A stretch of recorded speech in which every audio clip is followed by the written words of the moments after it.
Hello YouTube, you alright? It's Jules Minnow, obviously, because you are on my channel. I'll take it by being here. You want to learn how to play a bit of Rimworld. You might have bought the game, you might be thinking about buying the game. I've mainly done this tutorial to show a couple of friends how to play and how to get started, because I've got a massive amount of enjoyment from this game. And if you can get half the enjoyment out of this game that I have, then you're going to be in for an absolute whale of a time. I've spent far too long on this game already, and yeah, you will enjoy it if you learn how to play it. It's in my opinion, probably one of the best games going, if not the best game I've ever played, possibly. So anyway, first things first, new colony. You want to click this to get started and get up and running. So if you go new colony, the default scenario is crash landed, pretty much always has been, if I remember rightly. So you start with 3 people and a set amount of silver, survival mills, so on and so forth. You can edit the scenarios if you want to, change them. I've created a couple myself, just fits my own personal style. But yeah, this is pretty much the default one. So crash landed, let's start with that, click next, proceed. Now here, you've got your AI storytellers. Now, you've got 3 different AI storytellers. These guys will generate and throw events at you in a certain manner, sort of tailored to the individual AI storyteller. Now, you've got Phoebe Chillax. Obviously, the Chillax name suggests that she's going to be the easiest going out of all the storytellers. True, that's true. Like the description says, Phoebe gives lots of time between disasters to relax and build your colony. But beware, at the higher difficulties, she will hit as hard as anybody. So, if you want to just sit back and chill out, build a base, and have sort of events happen every now and again, Phoebe's your girl. For learning the game and going through tutorial, Phoebe is probably perfect for that. Cassandra Classic. People argue that she's probably one of the toughest one of the toughest storytellers out of all of them. I don't play too much on Cassandra Classic. I play more on Randy Random. But yeah, if you have Cassandra Classic, what Cassandra Classic does, it creates story events on a steadily increasing curve of challenge and tension. So the better you get at the game, the harder the events that she'll throw at you. The raids will be bigger, stronger. You'll have more to deal with. Now, I quite like Randy Random. He doesn't follow rules, he'll generate random events, and he doesn't care if they make a story of triumph or of utter hopelessness. It's all drama to him.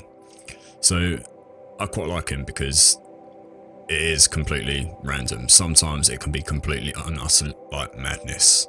And it just doesn't follow a set path. It can be literally anything. So I quite like Randy Random. But for purposes of a tutorial and learning the game, go Phoebe Chillax. What we'll do, we'll go Phoebe and we'll go rough, just for me showing you this, for purposes of absolutely nothing, to be honest. So we'll click next, proceed, and then you've got the Create World tab. Now, the Create World tab, you can put anything in the seed and generate your own random map. I quite like putting the time and the date, or the date and the time. And but for this, we're just going to randomize the seed a couple of times. And this is your map size. So the bigger this is, the more area you will have to choose from when you pick a place to spawn. So what we'll do, we'll just go 400 by 300 just so I can show you. And then click generate. Now this will generate a world with loads of different biomes. There are quite a few biomes in the game. Some of them, like this is the tropical rainforest, the dark green area. You'll temperate forests, which is the light green area. You'll have arid shrubland. You'll have extreme desert. You'll have desert. There will be the boreal forest. There will be the tundra, and then this one up here is the ice sheet. Loads of different biomes to choose from. What you probably want to do is pay attention to the average temperatures. Obviously, the colder it is, the more difficult it's going to be for you to survive. Same goes for the jungle. The average temperatures are quite a lot higher. So something in the middle, sort of temperate forest, something like that, is maybe going to be more ideal. Obviously, they all have their bonuses and their drawbacks, benefits and drawbacks for each different biome. So you might just want to sort of have a look around, see what suits you. I really like, to be honest, I really like the tropical rainforest. Mainly because I'm a big fan of greenery, shrubbery, meadows, all that kind of rubbish. So anything which looks pretty, I like. So not a massive fan of the desert, but hey, it's personal choice. Also, what you may want to pay attention to is the growing zone. Saying that, so you may want to pay attention to it. You do want to pay attention to it. The growing zone is going to be the period of time where you can grow your crops throughout the year. Obviously, if you're not growing crops, you're not really going to be providing food for your colonists, unless you find alternative ways of doing that. So this right here will be 6th of spring to the 6th of fall, giving you from the 6th of spring. There's 15 days in each season, so the 6th to the 15th of spring, all of summer, and then the 1st to the 6th of fall. So just over 2 months, or 2 months exactly actually, of growing sort of time. So I mean, jungle tends to be all year round, but obviously there are more drawbacks of the jungle. Like predators, there's diseases and illnesses. So just bear that in mind about where you want to go. For this though, we will go to the jungle. Right, so you also got the advanced tab too. Now the advanced tab, you can select your starting season. You can also select your map size. Now I don't like going with a map which is too small. I prefer this sort of size, 350 by 350. Again, it's down to personal taste, so I quite like the 350 by 350 map size. So then we'll go select site, because that's where we want to go. We'll just go back a second just to make sure we are there. Yeah, tropical rainforest, select site. Now this is where you create your starting characters. Probably one of the most important screens along with the biome selection screen. Now, what you want to look for here is people who are not really incapable of anything for your starting colonists. So I would probably click randomize until you get somebody who is incapable of nothing. Once you get somebody who is incapable of nothing, you then want to check out their traits and see what their traits are like. Have a read through. If you mouse over the trait, it'll give you a brief explanation of what it does. So Macintosh always says exactly what's on his mind, especially if it's bugging him. That tends to rub people the wrong way. Now abrasive pretty much gives like a mood debuff, I think, towards any sort of social interactions between people. Abrasive people are not that great to have around. Heat tolerant, especially in the jungle, is brilliant. So Macintosh handles warm temperatures better than most people. So as you can see there, it gives a plus 14 degrees to his maximum comfortable temperature, which is fantastic.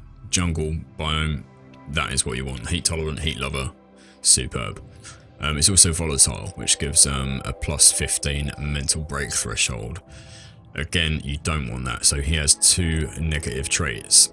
Not only that, but he has a in the health, he has a wake up addiction, which is a drug addiction. So you don't really want that, because early on you're not going to be able to supply them with the drugs.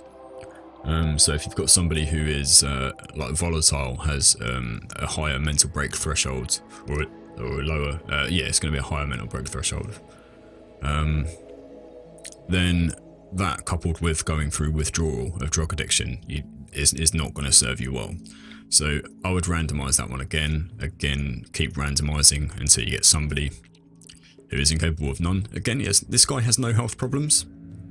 He's psychically dull, which means sometimes you get psychic waves which come over the map, and they can interfere with the mood of your colonists, either for better or for worse. It sounds like I'm getting married there, but yeah, so it can be a good thing or it can be a bad thing, the psychic waves. So I prefer having my guys psychically dull, so they're not really affected by that too much. He's also a prostophile, so he feels limited in his feeble human body. He often dreams of going bionic. So first off, this guy is going to have a mood debuff because he doesn't have a bionic limb or body part, and that's what he wants eventually. So I would take this guy, and I will take this guy. The other plus point about him is he's 18, so quite young. As I say, doesn't have any health problems at all. So yeah, I would take this guy. Doesn't have anything sort of stand out in skills, but I'm not going to worry about that too much. So again, we want to randomise until we get somebody who's incapable of none. Cold Lover and Chemical Fascination. Now these are not brilliant. Cold Lover brings down his minimum comfortable temperature by 22 degrees, which isn't really going to benefit us in the jungle. And it brings down his maximum comfortable temperature by 4 degrees.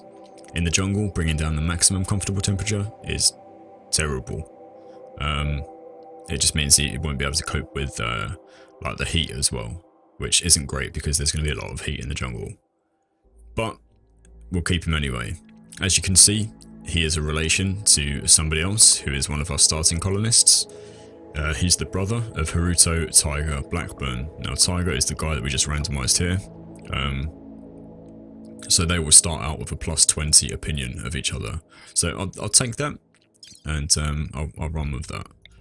So it leaves us one more person to randomise. So again, we're looking for somebody who is incapable of none. Too Smart and Optimist. Now Optimist gives a permanent mood buff of plus 6, which is brilliant, it's good. Too Smart though. So a global learning factor of plus 80%, so it learns stuff 80% quicker. But does have a mental break threshold of plus 12%, which is not good, because if you get somebody who goes berserk, you don't want that. That's a bad thing. They can cause a hell of a lot of problems. Not only that, the guy's got cataracts in his left eye and his right eye, so if you put a gun in his hands, he's not going to be as effective. And he's 76 as well. When people get old, they start developing problems in Rimworld. In real life too, loads of old people develop problems in real life. But in Rimworld, they do have a chance of developing a certain problem, be it frail, bad backs, cataracts, all that kind of stuff when they do get to a certain age. So we'll randomise that again. We'll keep going until we get none. Careful Shooter and Optimist. He does have an alcohol addiction though, this guy, and a stab scar to his torso, which gives him 8% of pain in his torso. So Optimist is great. Careful Shooter, I don't actually mind Careful Shooter, I quite like that. Gives a plus 3 to his shooting skill, which is 6 here. And it does add aiming time though, but it also gives a 50% bonus to shot accuracy, so that's quite decent too. I quite like that. Now you'll notice on some of the skills that there's flames, and if I can show you what I'll do, I will randomise this person actually once more to show you. So you see the flames here. You got some skills which are they don't have anything like there. So medicine example is incapable of caring, so it won't have medicinal skills. Incapable of intellectual, so it won't be able to research. Has like a little bit of passion for mining, crafting and shooting. So as you can see there, that's what they're interested in. So that means they will learn that at regular pace, at 100% sort of speed. If they have a burning passion though for the skill, then they will learn it at 150% speed as to what they would like a regular skill. So I will continue randomizing this person until we get somebody who's okay. Teetotaler means they won't touch drugs or anything like that. Hard worker means they will work 20% quicker. Neurotic, global work speed 20% again, but a mental break threshold of plus 8%. Now coupled with the hard worker of plus 20% work speed and another 20% work speed bonus, this person is going to work pretty quickly. Now that's good for the research. So he's a researcher, one of his better skills. So that'll be quite good for that. It'll be quite good for cooking eventually as well. So they do have an old gunshot and a scratch scar on their right hand and their right leg. So that is going to provide them with a bit of pain, which will cause them to have a mood debuff as well. But for the purposes of this, I'm not going to spend too much time, or too much more time talking about that. We'll jump straight into it. I will use those guys. So here we go. It's just going to generate a map. While it's doing that, I'm going to have a sip of coffee. Lovely. Right, so what it will do, it will give you a quick sort of description of the scenario.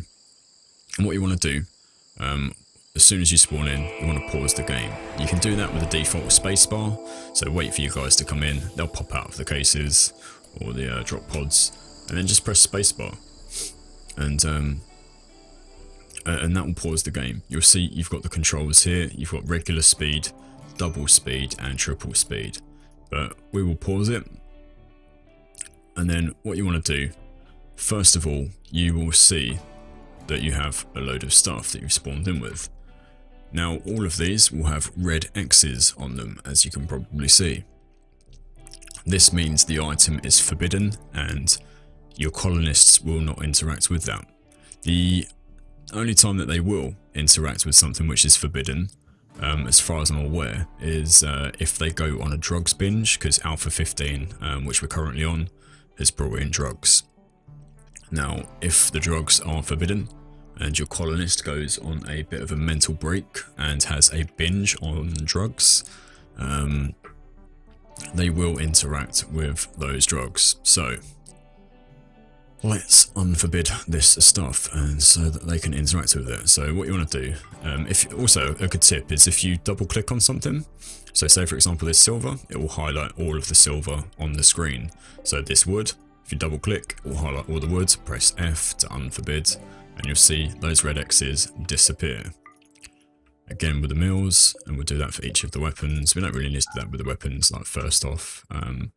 But what we'll do, you'll see we have 3 weapons here. We have a pistol, we have a plasteel knife, and we have a survival rifle. Now if we just check our colonist's skills quickly, we'll start with Tiger. So if we click on Tiger, and then we click character, we'll check, he does have a passion for shooting, but his shooting ability is only 2. So then we'll check this guy, 2 and 2 for melee, because we want to check melee as well. This guy has 3 and 2. So they're all fairly similar. So what I would do, this guy has the highest skill in shooting, so Rory. So what we'll do with Rory, we'll come down to the survival rifle, we'll right click on it and equip the survival rifle. Tiger is our best melee person, so we'll get him to equip the plasteel knife. And Udai, he is bang average at absolutely everything. Well, he's terrible at everything, melee and shooting. So we'll just get him to equip the pistol, just so everybody has a weapon. So that's that. And if we unpause it quickly, go to like single speed, you'll see that they will go and equip those weapons. Let's go double speed. Right, so they've all got the weapons now. So we'll pause it again. And then now, oh, there's some more stuff which is forbidden here, so we'll just unforbid that. Just beating up my microphone at the same time. So if we scroll out, what we want to do now is survey the surroundings and see whereabouts we'd like to set up. Not only that, but you want to see if there's any resources which you'd like to mine and stuff.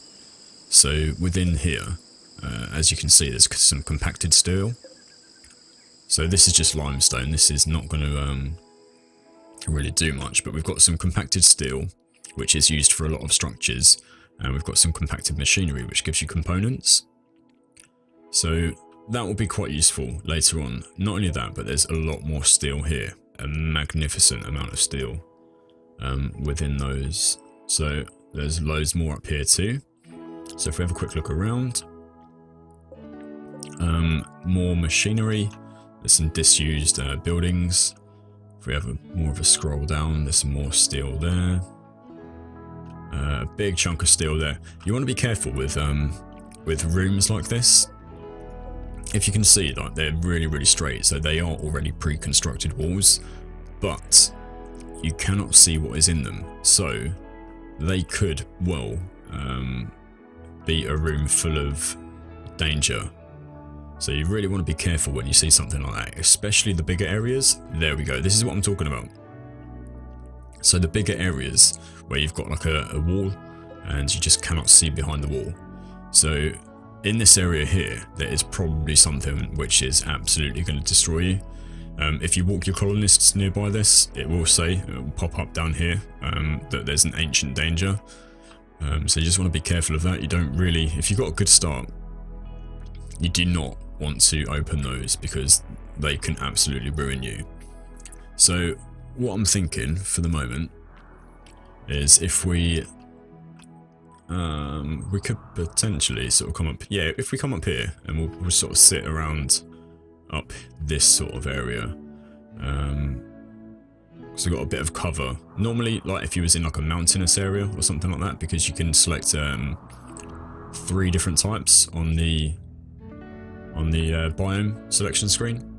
There's mountainous, there's 4 different types actually. There's mountainous, there's large hills, small hills, and flat areas.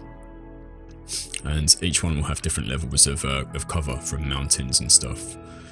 So if you really want to build inside a mountain and sort of mine your way in, then mountainous is the way to go. So we're going to work with what we've got. So we want to probably bring our guys up to this sort of area so we're not too far away from the resources. So we're down here. We want our guys to move up to here. And we want them to bring the stuff with them. So what we'll do, before we unpause it, we'll go to the architect menu. Now the architect menu is going to be your friend. And just to create, what we want to do, as I say, is create a stockpile. So we've got a place to store our bits and pieces. So if we click zone/area, and if we click stockpile zone, we can just make an area to store some stuff. So what we do, we'll click and drag, and just make a stockpile area. And what you can do, if you click on the stockpile, you see the storage button, and this you can configure. So you can make the stockpile hold whatever you want. You can also set the priorities too. So for the moment, we'll have it hold pretty much everything, or almost everything. And if we just unpause it, before we do that actually, what I'll do is show you the work tab. Now the work tab is going to be the place where you set all the jobs for your colonists. You have a simple checkbox layout like this, or you have manual priorities. Now what you want to do early on is just make sure all of you guys are assigned to every job possible. So you just fill in the blanks. And when that is done, you can then tinker around with it further if you want to. So manual priorities, and you'll see it change to number figures. Now what will happen with this, you'll see this little indicator here, so higher priority and lower priority. The jobs on the left take priority over the jobs on the right. So if there was a fire, you colonists would do the firefighting first, before they would go and cook some meals, for example. If they wanted to cook some meals, but there was also some artwork to be done, they would cook the meals before the artwork, because cooking is to the left of artwork. You can, however, change that by manual priorities. So, for example, everything is on priority number 3, so everything has the same level of priority, but again, the jobs on the left take priority over the jobs on the right. If, for example, we were to change hunting to priority number 2, then Udai would hunt before he did anything else, because hunting is at number 2 and everything else is at number 3. If, for example though, we changed doctoring to 2 as well, so doctoring and hunting would be his main 2 jobs, but he would do doctoring before he would do hunting, because doctoring is to the left of hunting. But still, doctoring and hunting would take priority over everything else on that screen. So what you want to do, the main jobs, which are the most important, is firefighting to flicking. So we will change those to number 1 for everybody for the moment, just so everybody has those as the main jobs. We'll leave everything else number 3, and we'll change those if we need to. You've got the restrict tab. Now the restrict tab, you can set up their working hours, you can set up their sleeping hours, you can set up whatever you want. I normally go and change 10 o'clock to be anything. 11 o'clock is the time that they go to sleep. Just beating up my microphone again there. If there's any distortion or whatever, I'm sorry. So yeah, I change 10 o'clock to anything. I leave 11 o'clock as sleeping, and I have them sleeping all the way through to 5 o'clock. Now what I'll do, I'll then take the joy time, and I will assign 2 hours of joy time between 6 and 7, and I will then set 8 o'clock as work time, because then what they'll do, they'll definitely go to work at 8 o'clock, but if they need to take some extra joy time or anything like that to lighten their mood, they will do so. With that, you can also set up areas. I'll get onto areas in a bit. If I do, I might even cover that in a separate tutorial, but for the moment we're just focusing on getting up and running. So this then brings us to the Assign tab. Now the Assign tab, you can manage outfits and you can manage drug policies. So what I normally do is go no drugs first of all. So one guy has a chemical fascination, so despite being told no drugs, if he wants to go take drugs, he will do. We've got this guy here, Rory.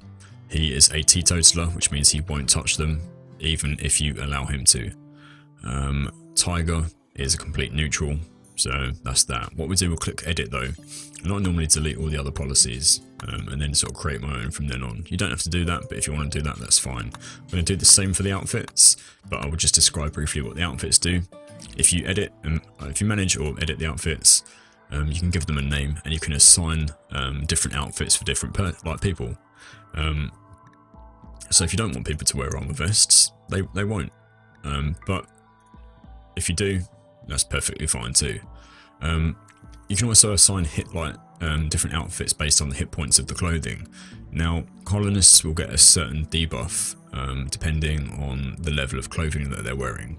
If it's below a certain level, then you'll get like a tattered apparel debuff, and they'll be annoyed because they're wearing tatty clothing.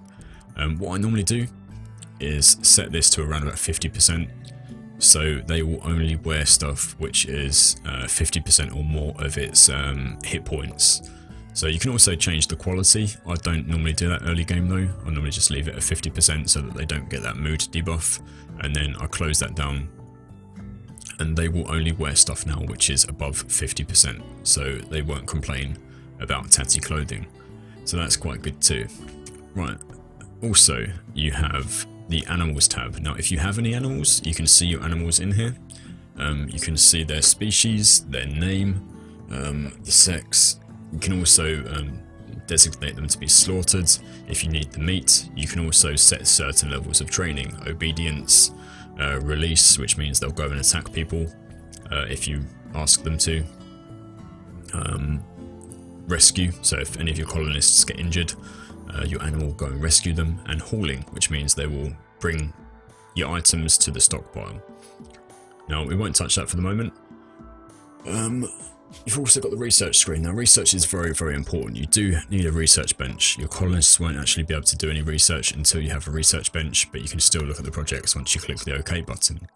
Now research is very, very important, but we will get to that. You've also got the factions tab. Now there is other factions, other sort of colonies on the map. Not the map that you see, but the biome map. Do you remember where we sort of selected the biome? There are other factions who live there. Some are hostile, as you can see. Some have very, very bad goodwill with you. Others do have certain amounts of goodwill and are on your side. So if you get attacked, they may send some people to help you. But that's down to them. So you've also got the worlds tab. Again, you can just sort of have a look quickly at what it was that you selected and sort of the other places on there. You've also got the history tab, which shows you graphs and statistics about certain things within the colony. You've also got the statistics tab, which tells you the storyteller, like the difficulty, how long you've spent playing, which is probably too long, and your colony wealth, and how many threats and raids and that you've dispersed, the damage that you've taken, the colonists you've had killed, and the colonists that you've launched into space. Now, raids and stuff are tied to colony wealth, or the strength of raids in that rather, are tied to colony wealth. So the higher your colony wealth, the stronger and stuff raids do tend to be. Okay, with that being covered, we will unpause the game, and you should notice that these guys will start hauling the bits and pieces to the stockpile. We'll just double check that they do have hauling enabled. They do indeed. So we will change hauling to priority number 2 so that they haul above everything else. As you can see, these guys will start moving stuff to the stockpile, and this is what we want to, the area that we want to use. So you'll notice that they'll start like hauling that stuff up there. Again, we want to set up in this area. We will have some resources available, some wood. It's not really massively advisable to build out of wood towards the later game, because when you get raids and stuff, as you are probably aware, wood is quite flammable and raiders will set fire to your bits and pieces. So what you want to do, initially, I always try and get some individual bedrooms set up and sorted as quickly as possible. So we'll use the wood, rather than create one big bedroom, because they'll get annoyed that they will be sharing a room. So I will try and create some very small rooms, just to sort of get us started. So 4, 4, 4, just so that there'll be a 2x2 inside. And then that should be enough to stop them complaining about having to share a room. They'll all have their own individual room, and that should keep them happy, because if you look and you click on somebody and click their needs tab, you will see their basic needs. So food, rest, joy, beauty, comfort and space, and mood as well. So like I say, if the mood drops below a certain amount, they will go absolutely mental. You can also see what is bugging them and what they're happy about. So this guy, Tiger, he obviously lacks a bionic body part. That's tied in with his prostophile traits. He's sick, so he has some, I think some crypto-sleep sickness, some cryo-sleep sickness. Ugly environment as well. There's not much we can do about all of those for the time being. The other guy's, as I say, in a little pain, but that's because of his health tab. He's got an old gunshot and a scratch scar, so the health tab you can sort of check out your people and see like if there's anything wrong with them. You can see their stats and stuff like that. Character screen will show you their skills. You can see the gear tab, and it'll give you a comfortable temperature range that that person is comfortable in for each and every person. So this person here, you die, he's comfortable in temperatures from minus 18 degrees C all the way up to 28 degrees C. You can see the temperature down here in the bottom right. So like you can see, their outdoors is 20 degrees C. So we're well within his comfortable temperature range. So he's not going to be affected by the heat at all. What we want to do now though, we want somebody to start sort of creating and making the bedrooms. So what we want to do is, if we have a look and we just mouse over, so construction is the skill that we want. So Udai only has 1 in construction, Rory has 0 skill in construction, and Tiger has 1 as well. So we'll just change hauling back down to 3, so it's not as essential for them to haul. And then what we'll do is we will change construction to 2. We probably didn't need to do anything because there's no other jobs lined up for them to do, and they would have built if we hadn't have changed that. But just by putting it to 2 means that they will go and construct stuff before doing anything else. So as you can see, Rory has now started making the buildings. And then what we'll do, we want some beds in there because obviously they are bedrooms. So we'll go back to the architect tab, and then we'll put some furniture in here. So furniture, and then bed. You can press the Q and the E key to rotate, and then we'll just put the bed and plonk the beds just in here. They cost 35 wood each to make. And then your colonists will start making that stuff. If we go into orders as well, we can chop wood, and then we can just chop some wood in the area. It will select the trees which are a large enough size to be able to be chopped, and that will get us some extra wood to be used for the construction. Okay, that being that, the other tabs on there, first you've got your orders, where you can sort of cut plants, you can harvest, you can mine, and this is the sort of stuff you want to mine. So what I would do, just like that, and designate that to be mined. That will get us some more steel And if we go back to the work tab, and who's our best miner? So 0 out of 20, 1 out of 20, and Tiger 1 out of 20 as well. But as you can see, he does have a passion for it. That little tiny flame icon in the bottom right of that box indicates he does have a passion for it. So we'll change his construction to 3. We'll just up his mining to 2, and we'll notice Tiger will now start mining. So after the next job that he's done, he will then start mining. He'll go into there and he'll start extracting that steel for us. Now, you don't want to build out steel, especially not structures, because it is still flammable. It's not as flammable as wood, but it is still flammable. And not only that, you do need it for a lot of structures at other times. So structures being your power. So solar generators, as you can see, 100 steel and 3 components. Batteries also take steel. There's a lot of stuff that takes steel, so you don't ever really want to build like your walls and stuff out of steel. So like you can see, Tiger is now started mining. If we scroll in a little bit more and then speed it up, you can see that he's going through that a lot quicker than it is, and these guys are building stuff a lot quicker than they would do on sort of standard speed. Right. Next, we want to make sure we've got some food on the go. So if we click Architect again and then click Zone/Area, we'll go to Growing Zone. Now, Growing Zone, if you click on that, you can then, exactly the same as you did with the stockpile, you can just drag an area. So if we go 8 by 8 just there, you'll see an area sort of pop up. If we click on it, you'll see Plant, Potato Plant. Now, if you click on that, you'll get some other plants which you can grow. Now, certain plants require certain skill levels of growing to be able to plant and sort of generate sort of food for your colony. Now, for the moment, we'll just go potatoes. We'll leave it at potatoes. So saying that, we'll change it to rice. Okay. Now, if we have a look in our list, see who's the best grower. 3 out of 20, 1 out of 20, 3 out of 20.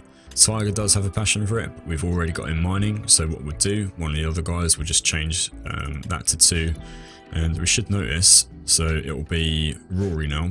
So Rory, if we go over to him, if you ever want them to change and sort of go back to doing their job, if you just draft them and then undraft them, that should have worked actually. Oh no, he's still constructing. Okay, right, so that'll be the reason why. So if we highlight him, we'll draft him, we'll undraft him, he will go and start preparing that growing zone for use. So, will these actually get built in time? So it's 1900 hours now, so 7 o'clock. If we speed it up, this might actually get built. I don't think it will though, not in time. So if it doesn't, then what we'll do, it might actually, it may well do. So Tiger is now going to get something to eat. See, Rory is now sowing that rice field. So Rory, Tiger. Just notice both of them are golfers as well, aren't they? Tiger Woods, Rory McIlroy. Right, so Udai is he still? He is still moving some wood to the building. He's going to get a packaged survival meal. Will he create that before he nods off to sleep? He's not, he's resting. So what we'll do, we'll right click on that and prioritize constructing wooden bed. So then that's what you can do. If you need them to do something desperately, right click on them to do it, or have them highlighted and then right click on the thing that you want them to do. Provided they're set to do that thing in the work tab, then they will do that thing. Okay, so now you can see he's built the roof, he has built the bed, and he's now slept in it, and that's going to be his bed. So, we do now have 3 individual bedrooms. They will, obviously, because he already slept, he went to sleep on the floor quickly there. He slept on the ground, mood debuff, and slept outside, mood debuff as well. Now, the others shouldn't get that, because, they've only slept inside so far. But, like we can see here, if I pause it, so you want to pay attention to these and then see how you can correct those. So, joy deprived. Now that is corrected by going to the Architect tab and then finding a joy item. So joy, and then horseshoes pin.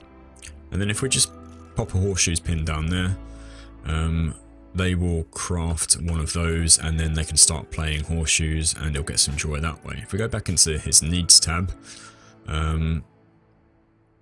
is there anything else that we can correct for the moment? In little pain, urgently hungry, so he's already on his way to get some food, so that's not a problem. That's cool. Tiger, slept in the cold. There's nothing we can do about that for the moment until we get some solar panels and some sort of heaters up and running. Ate without a table. Now, ate without a table you can correct. If you go into furniture and then sort of table short or table long, whichever, we will just plop a table down there for the minute, and then if we craft some dining chairs, okay, so press E again to rotate, we'll pop a couple of dining chairs down there, and then they will be constructed as and when. What we want as well is, who's our miner? Tiger. So if we change that back to 3, he will then go and start sort of constructing once he's finished that piece. So there he goes. Or they're now growing actually. Will he grow?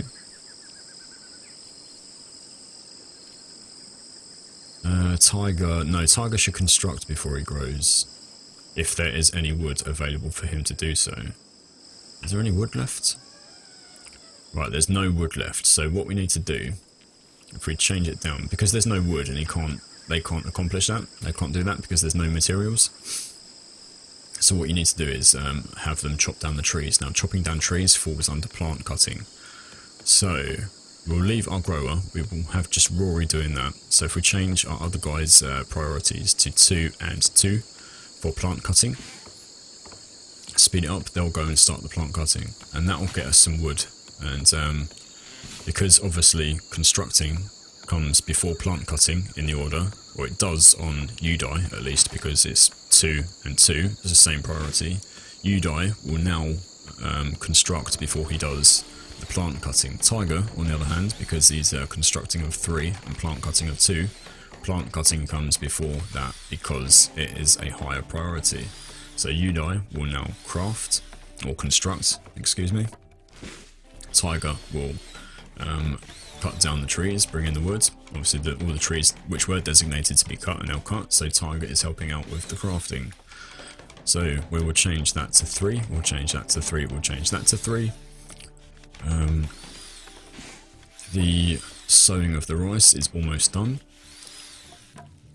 And that is pretty much that. So now he's finished all his jobs, Tiger's going back to mining because he's set. So we should find these other guys do start mining as well because they've done everything they need to do. Now, zones and areas. You can, using the assign tab, not the assign tab, the restrict tab, you'll see the allowed areas. Now the allowed areas, if you scroll out a little bit, you'll see your home area and stuff like that. Colonists will only clean in their home area. If you want to change areas and stuff, and you might want to, so for example if there's a manhunter pack of animals, you might want to restrict people to certain areas. So if you want them to stay within a certain area and not wander off, you can select the area. So say UDI, we'll change Tiger actually because Tiger's already a bit like busy. Tiger we will change to area 1.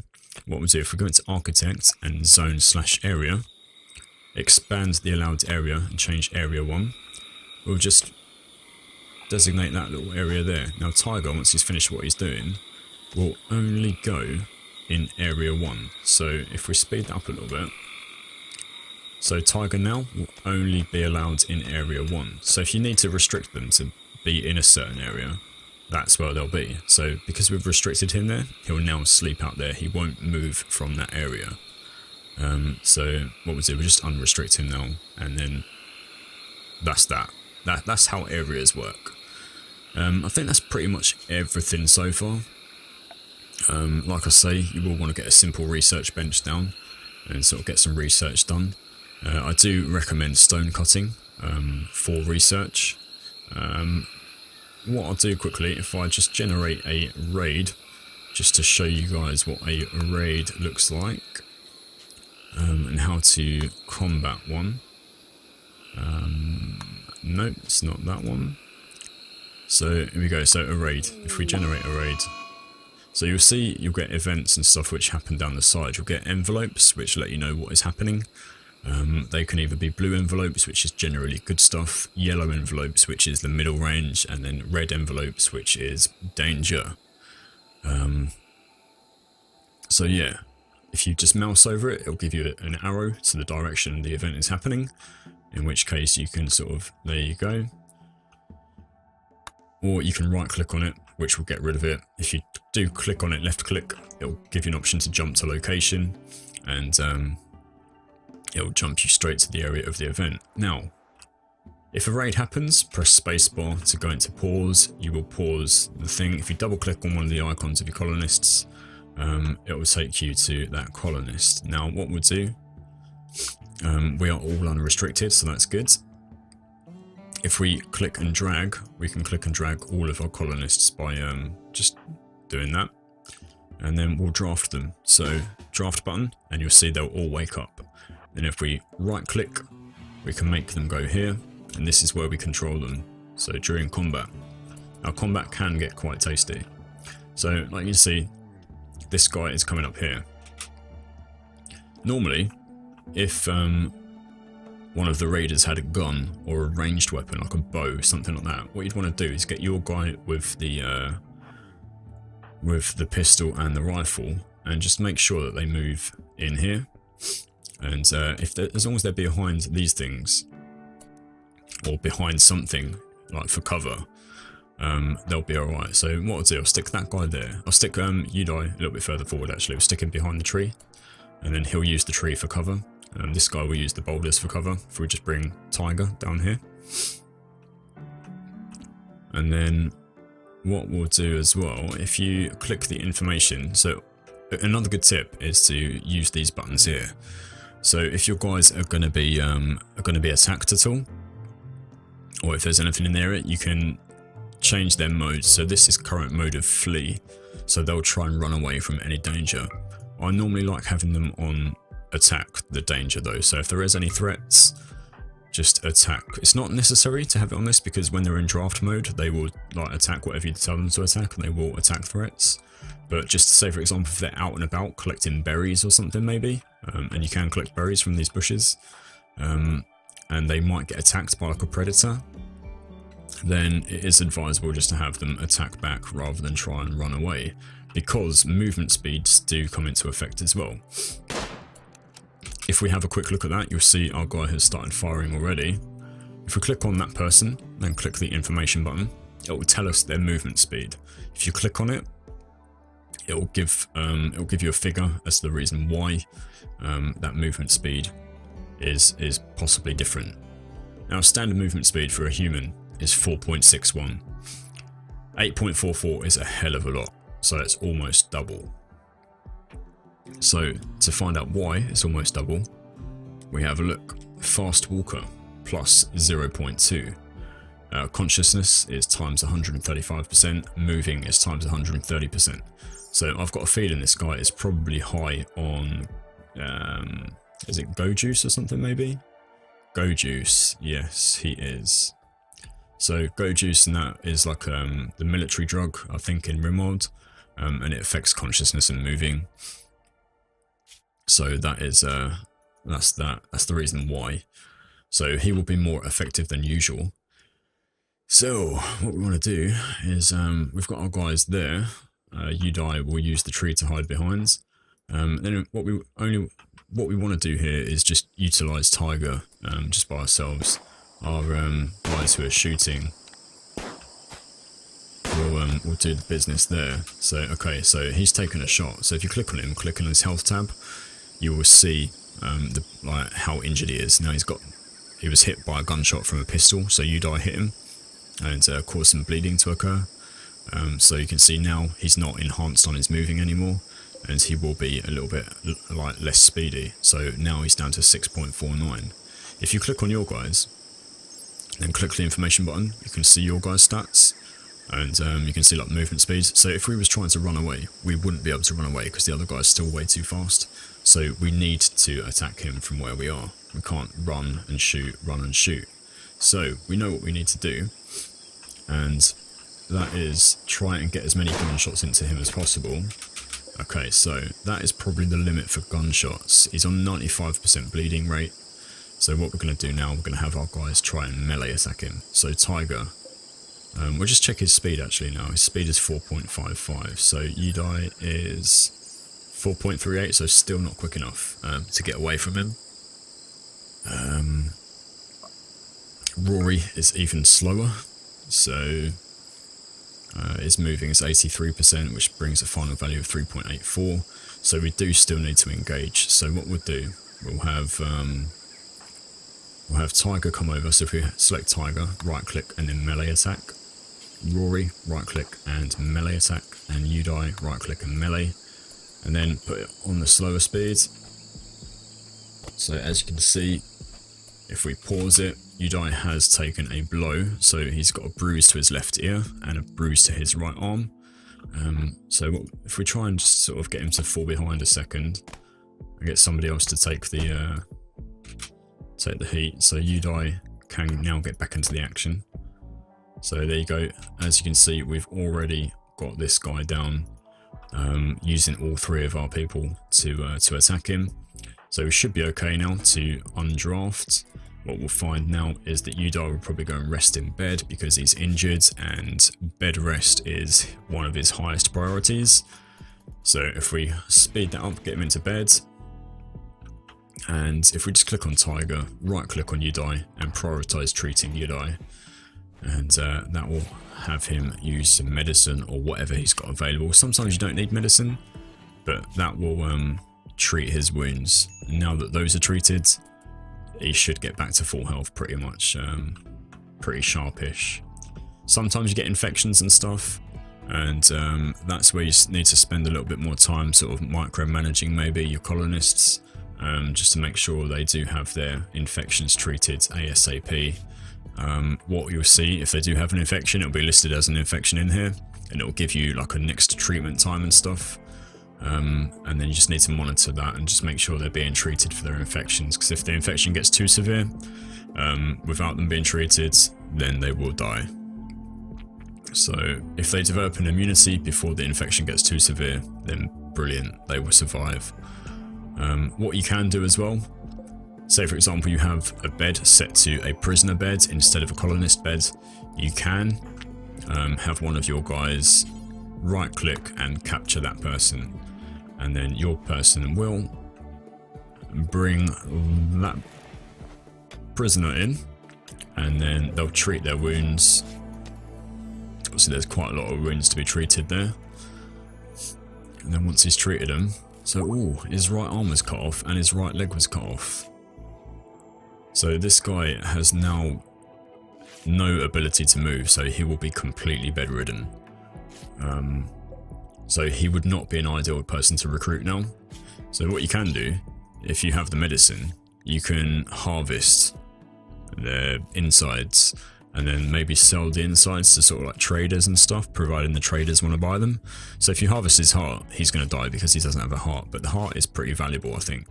But you can sort of do other bits and pieces, harvest their kidneys, and then if you need to, I think you can use those kidneys in your own colonists if you need to. So if you ever want to recruit anybody, just click on that person, click prisoner, and then chat and recruit. Okay. So yeah, and that will let you recruit them if it's possible to recruit them. If I just get rid of development mode quickly because we don't need to spawn a raid anymore. It will tell you on the prisoner tab how difficult it is to recruit the person, so 61%. So you might need to spend a little bit of time chatting to them, but that will come under the wardening skill. So if you're going to do it, you probably just want one person just to be the warden. So I would have Rory, because he's the best wardener, 14 out of 20 skill. And not only that, but the more time they spend with one person, the more the social skill will go up with that person, the more they'll trust them, and the more that they're likely to be joined or to join your colony. So that's pretty much the basics. Obviously this stuff does take a little while to grow. Now that we've run out of food, we probably want to architect orders and then harvest, and then just see if there's anything harvestable in the area. Obviously, if there is, they will go and harvest those. They're bringing some more meals up, so there will be some more meals there. But if we have one of our guys selected, right click, prioritize cutting the raspberry bush, we can sort of forage bits and pieces in the meantime. Okay, so he's got some berries there, and he will eventually, or somebody will haul those over. So recruit fails, 22% chance. So Rory is already trying to recruit Thomas. As you can see in the social tab, they've already interacted, and Thomas has a +12 opinion of Rory. Over time, that will go up, that will get higher. But if you really want to improve your chances of recruiting prisoners, click on the needs tab, see what they need, and what you can possibly do and provide for them. The better the room is, the more they have to do. The lighter it is, the more they will feel at home there, and the more likely they will be to join your colony. So the prettier the room, and the better equipped it is, the more likely they will be to join. So I'm pretty sure that concludes the majority of it, what I wanted to include in the tutorial. If you do have any questions, put them in the comments. Leave a like, leave a sub, and yeah, like I say, if you do have any other questions or whatever, do get in touch, leave a comment, and I will do my best to answer them ASAP. Like I say, it was intended to be a tutorial for a couple of mates who have purchased Rimworld, but if it's of benefit to anybody else, then yeah, wicked stuff. Right, my name's Jules Minnow, I'll catch you all later. Thank you very much for watching. Ciao for now.